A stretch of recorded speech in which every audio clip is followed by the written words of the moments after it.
Todd Young Online presents Young Tales. Tales for the young and the young at heart. Today's story: The Adventures of Kintaro, the Golden Boy, from Japanese fairy tales by Yei Theodora Ozaki. Long, long ago there lived in Kyoto a brave soldier named Kintoki. Now he fell in love with a beautiful lady and married her. Not long after this, through the malice of some of his friends, he fell into disgrace at court and was dismissed. This misfortune so preyed upon his mind that he did not long survive his dismissal.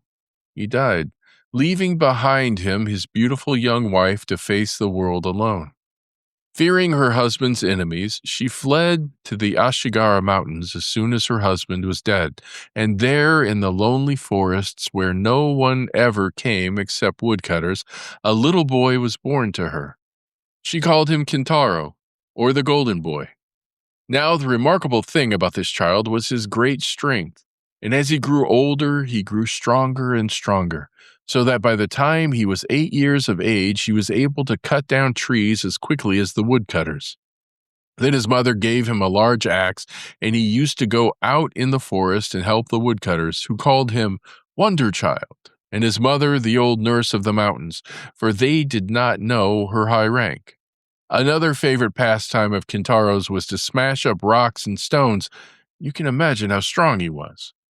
Quite unlike other boys, Kintaro grew up all alone in the mountain wilds, and as he had no companions, he made friends with all the animals and learned to understand them and to speak their strange talk.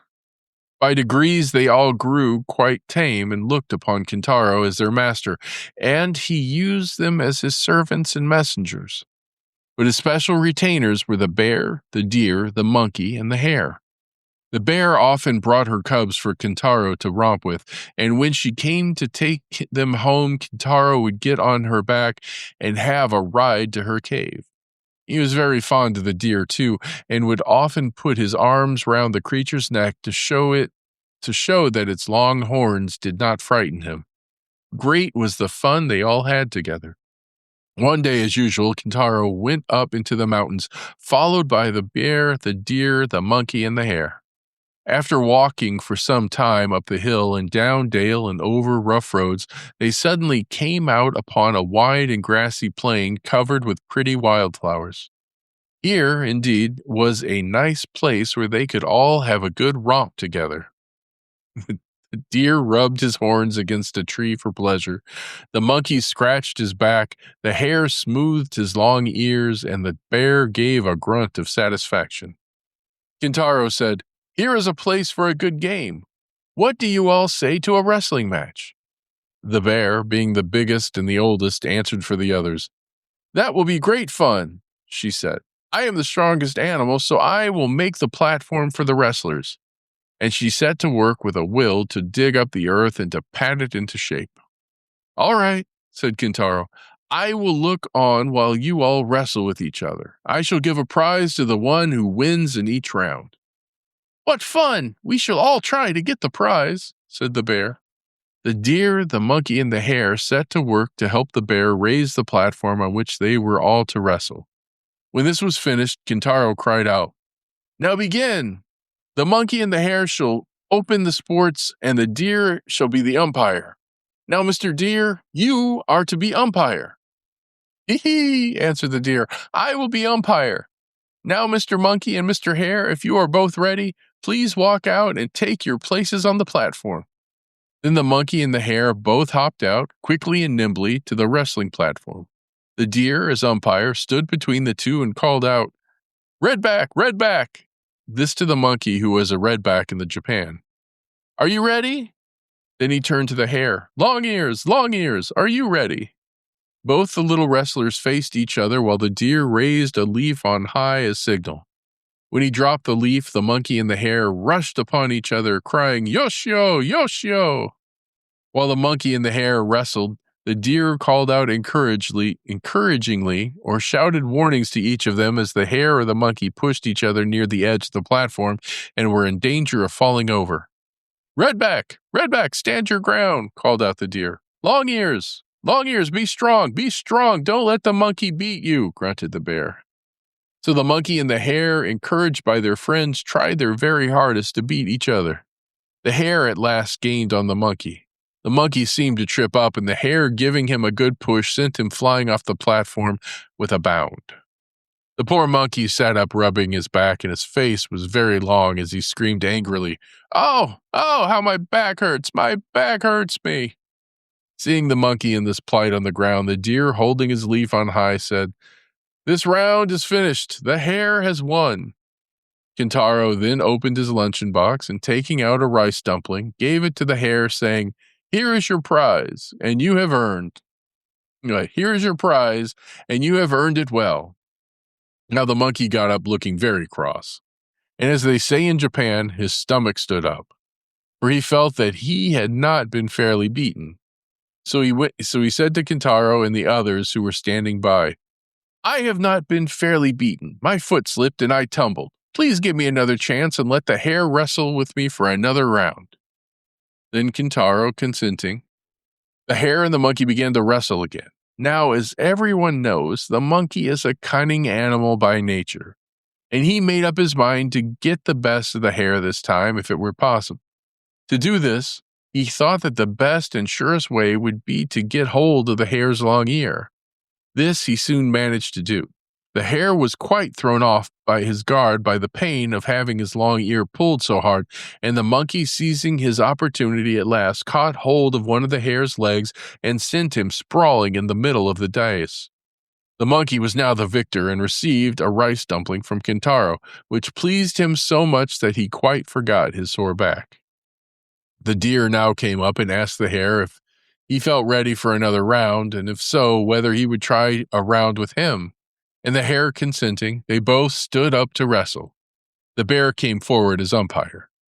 The deer with long horns and the hare with long ears, it must have been an amusing sight to those who watched this queer match.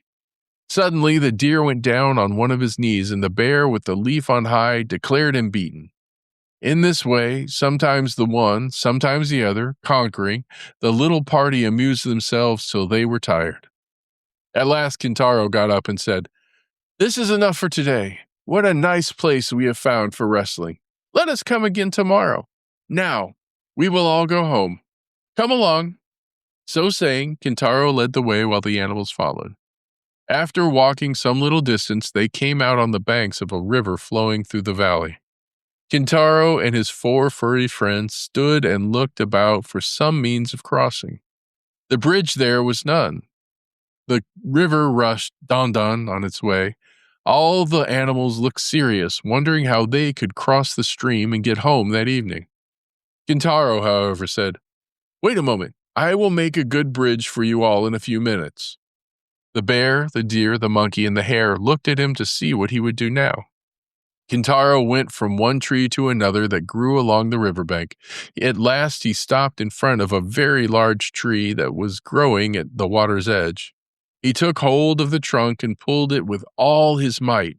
Once, twice, thrice. At the third pull, so great was Kintaro's strength that the roots gave way, and Mary, crash, crash, over fell the tree, forming an excellent bridge across the stream. "There," said Kintaro. "What do you think of my bridge? It is quite safe, so follow me." And he stepped across first. The 4 animals followed. Never had they seen anyone so strong before, and they all exclaimed, "How strong he is! How strong he is!" While all this was going on by the river, a woodcutter, who happened to be standing on a rock overlooking the stream, had seen all that passed beneath him. He watched with great surprise Kintaro and his animal companions.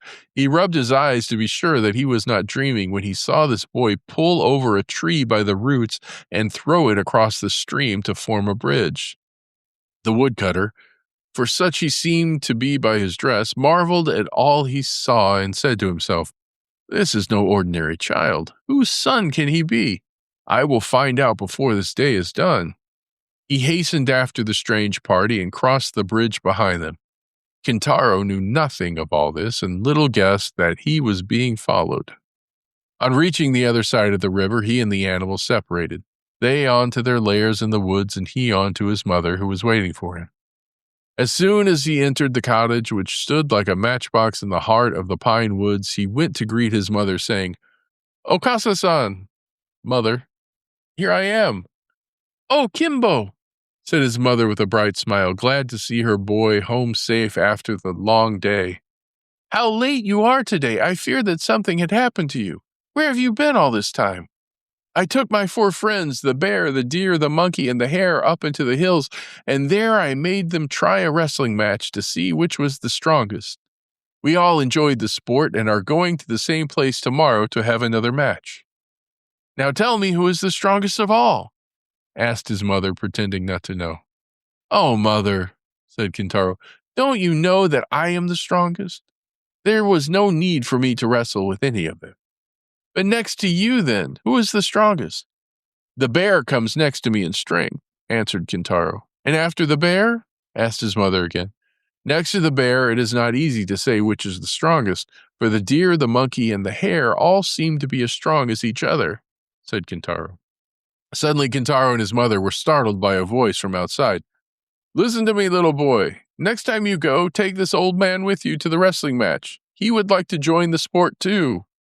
It was the old woodcutter who had followed Kintaro from the river.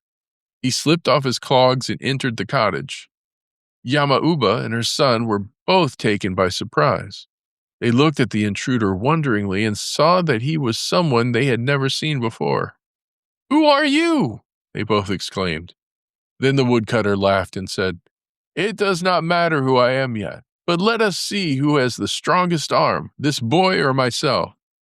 Then Kintaro, who had lived all his life in the forest, answered the old man without any ceremony, saying, "We will have a try if you wish it, but you must not be angry, whoever is beaten." Then Kintaro and the woodcutter both put out their right arms and grasped each other's hands. For a long time, Kintaro and the old man wrestled together in this way, each trying to bend the other's arm. But the old man was very strong, and the strange pair was evenly matched. At last the old man desisted, declaring it a drawn game. "You are indeed a very strong child. There are few men who can boast of the strength of my right arm," said the woodcutter. "I saw you first on the banks of the river a few hours ago when you pulled up that large tree to make a bridge across the torrent. Hardly able to believe what I saw, I followed you home. Your strength of arm, which I have just tried, proves what I saw this afternoon. When you are full grown, you will surely be the strongest man in all Japan. It is a pity that you are hidden away in these wild mountains." Then he turned to Kintaro's mother. "And you, mother, have you no thought of taking your child to the capital and of teaching him to carry a sword as befits a samurai?" "You are very kind to take so much interest in my son," replied the mother, "but he is, as you see, wild and uneducated, and I fear it would be very difficult to do as you say. Because of his great strength as an infant, I hid him away in this unknown part of the country, for he hurt everyone that came near him. I have often wished that I could, one day, see my boy a knight wearing 2 swords, but as we have no influential friend to introduce us at the capital, I fear my hope will never come true. You need not trouble yourself about that. To tell you the truth, I am no woodcutter. I am one of the great generals of Japan. My name is Sadamitsu, and I am a vassal of the powerful Lord Minamoto-no-Raiko. He ordered me to go round the country and look for boys who give promise of remarkable strength, so that they may be trained as soldiers for his army. I thought that I could best do this by assuming the guise of a woodcutter. By good fortune, I have thus unexpectedly come across your son. Now, if you would really wish him to be a samurai, I will take him and present him to the Lord Raiko as candidate for his service. What do you say to this?" As the kind general gradually unfolded his plan, the mother's heart was filled with a great joy. She saw that here was a wonderful chance of the one wish of her life being fulfilled, that of seeing Kintaro a samurai before she died. Bowing her head to the ground, she replied, "I will then entrust my son to you if you really mean what you say." Kintaro had all this time been sitting by his mother's side listening to what they said. When his mother finished speaking, he exclaimed, "Oh, joy, joy! I am to go with the general, and one day I shall be a samurai." Thus Kintaro's fate was sealed, and the general decided to start for the capital at once, taking Kintaro with him. It need hardly be said that Yamauba was sad at parting with her boy, for he was all that was left to her.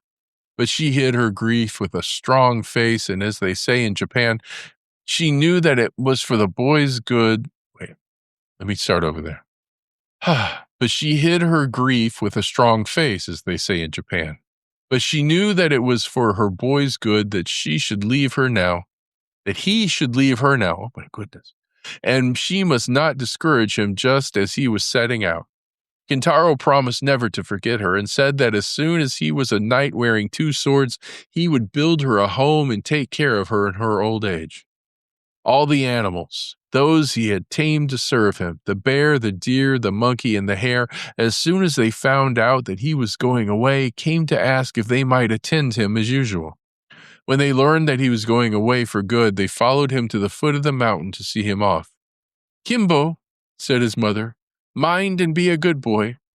"Mr. Kintaro," said the faithful animals, "we wish you good health on your travels." Then they all climbed a tree to see the last of him, and from that height they watched him and his shadow gradually grow smaller and smaller till he was lost to sight. The general, Sadamitsu, went on his way rejoicing at having so unexpectedly found such a prodigy as Kintaro. Having arrived at their destination, the general took Kintaro at once to his lord, Minamoto-no-Raiko, and told him all about Kintaro and how he had found the child. Lord Raiko was delighted with the story, and having commanded Kintaro to be brought to him, made him one of his vassals at once. Lord Raiko's army was famous for its band called the Four Braves. These warriors were chosen by himself from amongst the bravest and strongest of his soldiers, and the small and well-picked band was distinguished throughout the whole of Japan for the dauntless courage of its men. When Kintaro grew up to be a man, his master made him the chief of the Four Braves. He was by far the strongest of them all. Soon after the event, news was brought to the city that a cannibal monster had taken up his abode not far away, and that people were stricken with fear. Lord Raiko ordered Kintaro to the rescue. He immediately started off, delighted at the prospect of trying his sword. Surprising the monster in its den, he made short work of cutting off its head, which he carried back in triumph to his master.